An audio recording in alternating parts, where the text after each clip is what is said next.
છોટાઉદેપુરમાં હોળીના મહાપર્વનો પ્રારંભ. ભંગોરિયાના મેળામાં આદિવાસી સંસ્કૃતિનો અનોખો સંગમ. રંગપુર સઢલીથી શરૂ થયેલ પરંપરાગત ભંગોરિયા મેળામાં રામઢોલના તાલે ઝૂમ્યા સાંસદ. છોટાઉદેપુરમાં દિવાળીથી પણ વધુ ઉત્સાહ સાથે ભંગોરિયા મેળાની ઉજવણી. આદિવાસી સંસ્કૃતિ અને આદિવાસી વસ્તી ધરાવતા છોટાઉદેપુર જિલ્લામાં દિવાળી કરતાં પણ હોળીના પર્વનું વિશેષ મહત્વ હોય છે. હોળીના 7 દિવસ અગાઉથી જ અહીં આદિવાસી સમાજમાં અનેરો ઉત્સાહ જોવા મળે છે. આ તહેવારના ભાગરૂપે યોજાતા ભંગોરિયાના મેળાએ આદિવાસીની પરંપરાનું અભિન્ન અંગ છે. જ્યાં સાપ્તાહિક હાટ ભરાતા હોય ત્યાં હોળી તહેવાર પૂર્વે વિશેષ મેળાનું આયોજન થાય છે, જેને ગ્રામજનો ભંગોરિયાના મેળા તરીકે ઓળખે છે.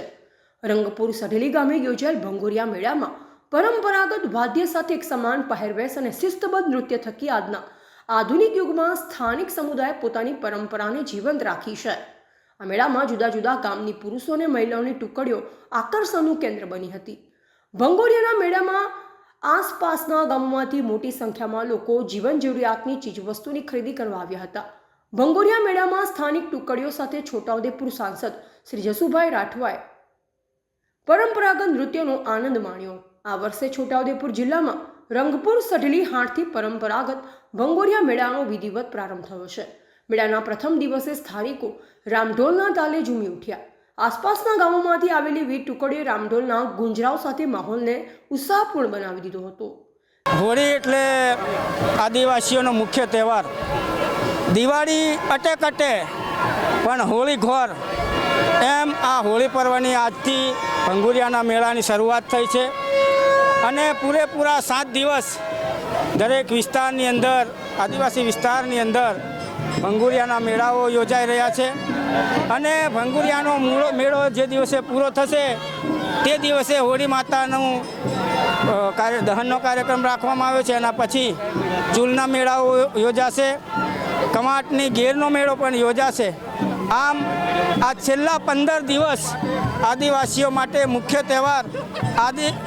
આદિવાસી દુનિયાના કોઈ પણ ખૂણામાં ગયો હોય પણ એ હોળીને તહેવાર મનાવવા માટે પોતાના વિસ્તારમાં આવી જાય છે અને હોળીની અંદર એ પોતે ધામધૂમથી પૂરેપૂરા સપ્તાહ અને પખવાડિયું મનાવી રહ્યો છે. ત્યારે આ હોળી પર્વની સમગ્ર દેશવાસીઓને હું ખૂબ ખૂબ શુભેચ્છા પાઠવું છું.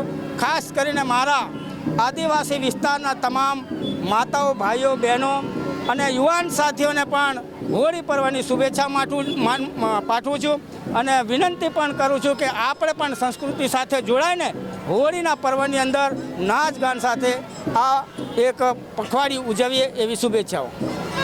રિપોર્ટર જીયાઉલ મંકરાણી, છોટાઉદેપુર.